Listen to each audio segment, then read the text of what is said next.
So when I was about 13, 15 years old, I was really getting into self-improvement. I was really trying to better off my life in general. I was going to the gym, I was meditating, I was reading every day, but something was actually missing. And for that something that was missing, I got it out worst.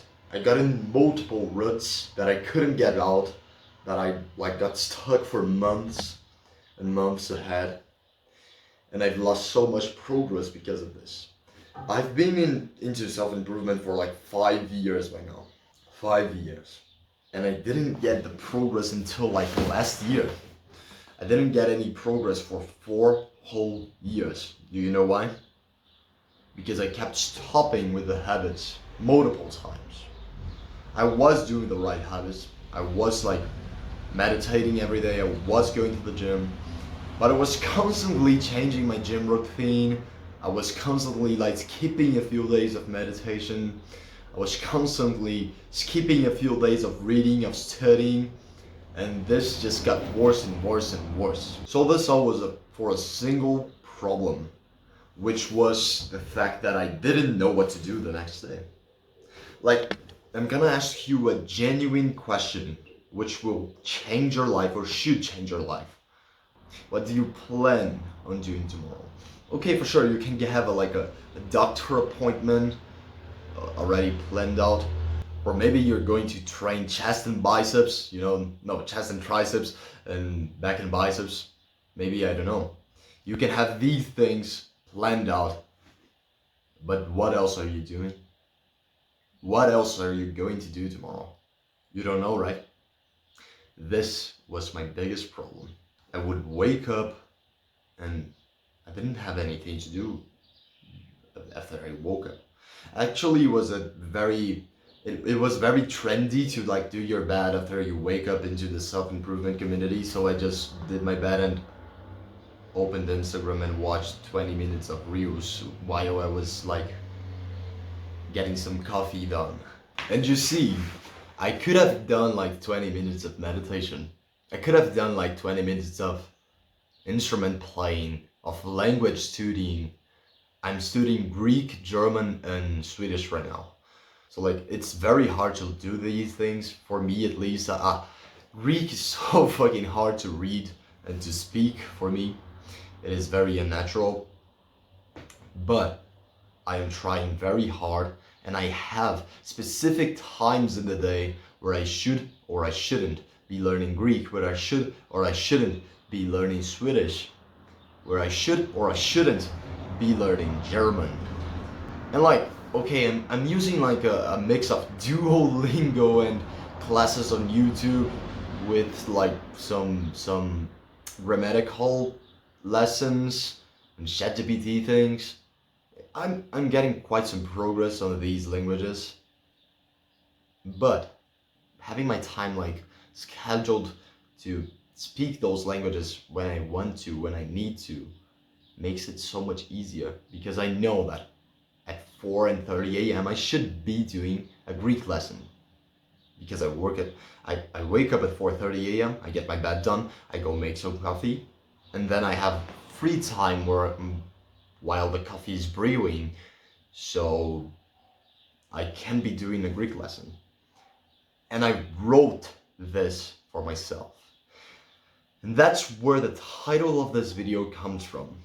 You should be writing for yourself regularly, because this is such a fucking important thing. After I started writing for myself, I knew exactly what I should do at exactly every single time of the day. So I knew where I should be eating, when I should be eating. And if I didn't know at the time, I could just take a look at my little notebook right here. The same notebook that I used to make scripts for the videos. I used to make up routines and to like script out things that I should be doing. So it is very easy for you to set up goals for tomorrow, for what you should be doing tomorrow. But the hardest thing that I should be writing for myself, that you should be writing for yourself too, I'm kind of lacking on this right now because I did it like a few months ago, but I changed some goals. The main thing that I should be doing, that you should be doing also, is writing big goals for long periods of time. In your school, there was probably some project like where teachers would come and ask you, what we will be doing for 5 years ahead, for 10 years ahead. They probably wanted to have an answer from you that was like, oh, working with my computer science degree. Oh, I want to be a programmer for X company. But you should have much more ambitious goals. When you have much more ambitious goals, you become a little bit more self-centered. But this is good for yourself. Because when you know what goal you should be doing for this week, you can organize goals, mini goals for tomorrow and tomorrow and tomorrow until 7 days of the week go by, and then you achieve your week goal by doing the tomorrow goal. Every single day you should be striving for goals that will make up for your week goal. And every single week you should be striving for goals that will make up for your monthly goal. And every single month you should be striving for goals that will make up for your yearly goal. And trust me, your yearly goal, your 5 years from now goal, your 10 years from now goal should be fucking hella ambitious. It should be like 0.001% men goal. You know why? Because when you do this for yourself and you structure out like in parts, every single year you're striving out for your 5-year goal. Every single 5 years you strive out for your 10-year goal. When you do this for yourself, what you're actually doing is that you're making it closer and closer for your brain to do things. This can be made in a very micro-like state. So you can be going at the gym and doing a heavy compound exercise, which is like squats.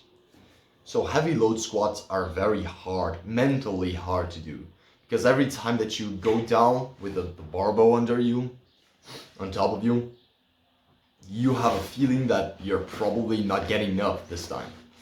Every single repetition you become weaker and weaker, and you start to have a feeling that you're not going up this time, every single time. You know what the problem with this is? Is that you're probably not doing like 15 repetitions, even though you could be doing them. But what you could be for sure doing is one more repetition. You do 5 repetitions, you say, okay, I'll do 5 more. You could be doing this. And after you do 10 repetitions, you think, okay, I'll do only 2 more.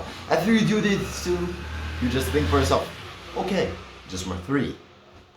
And it becomes much more easier to set out for the goal of 15 repetitions.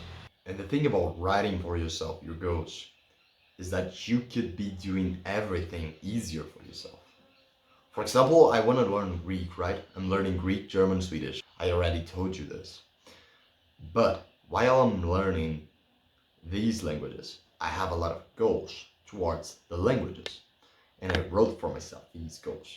In 3 years, I want to have like at least good conversations with people that speak those languages. Okay, for sure I'm not gonna be fluent on them, but I'm for sure going to talk to people in those languages. And that's the goal that I set out for myself.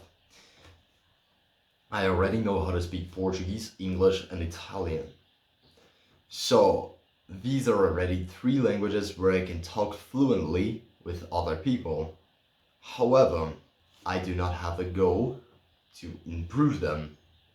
And therefore, my Italian, because I don't speak it regularly, I kind of lose it every single day. I kind of lose a little bit of it every single day.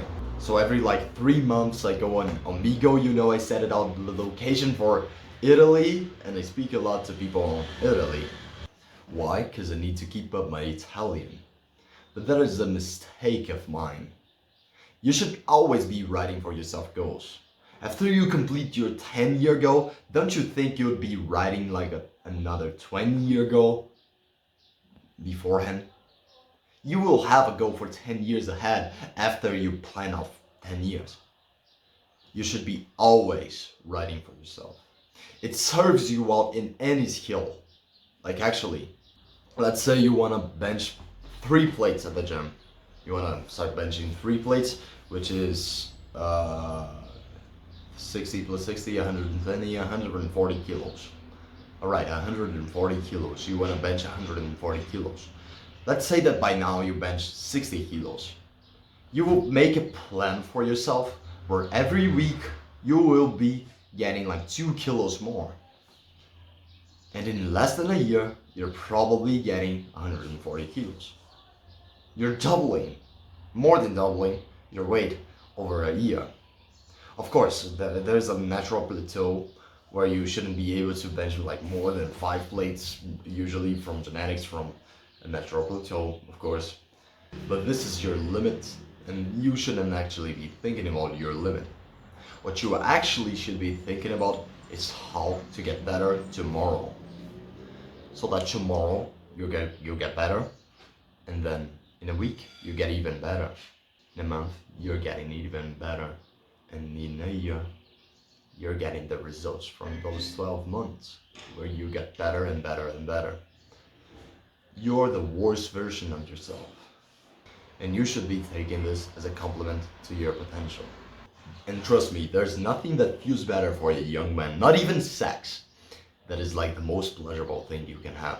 Not even sex feels better than achieving your long-term goals.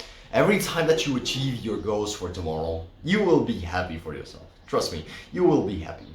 But when you achieve a 1-year goal for the first time, man, your whole life changes. You're becoming like a much more grateful person for everything that happened to you. You're becoming a much more grateful person for yourself, for your past self. And may I ask you, are you grateful for your past self right now? Are you grateful for the actions that you took like 5 years ago? You're probably not that grateful for your young self to be addicted to video games. You're probably not grateful for yourself for not achieving goals, for not setting goals. You're not grateful for your younger self whatsoever. You know why is this? This is because you didn't do anything good. So why should you be grateful for yourself? Most people that are depressed sometimes deserve to be depressed. And this is such a rough thing to be saying, but they actually deserve to be depressed. And you know why? It's because their past self didn't do anything for them. Their past self didn't do anything to make them happier, to make them more grateful for life. Their past self didn't write any gratitude journal. Their past self didn't write any gratitude journal. Their past self didn't write out what he should be doing for tomorrow. Your past self probably didn't write what you should be doing right now. And that's why you're like randomly on YouTube, just searching for videos to distract yourself. And you're probably so fucking distracted that you probably scrolled out to see the comments of this video to see like if there's any other recommended videos along this video. Why? Because this video is not as stimulating. This video doesn't have any flashy things, doesn't have music, doesn't have anything to keep you interested, to keep you having fun. But this shouldn't be for you to have fun. This should be a video for you to learn. To learn how to write out for yourself, how to set out goals, and how to be not as shameful for your past self as you are right now. Don't be the same past self that you were for your future self right now. Don't make your future self like feel genuinely cringe for yourself right now. Please don't do it. Just go and do the things that your future self will benefit from. And that's it. And so, from this video, you should always be remembering, write for yourself. Write what you're going to do tomorrow. And write everything that you should be doing next week, next month, next year. Because good days make good weeks. Good weeks make good months. Good months make good years. And good years make good lives.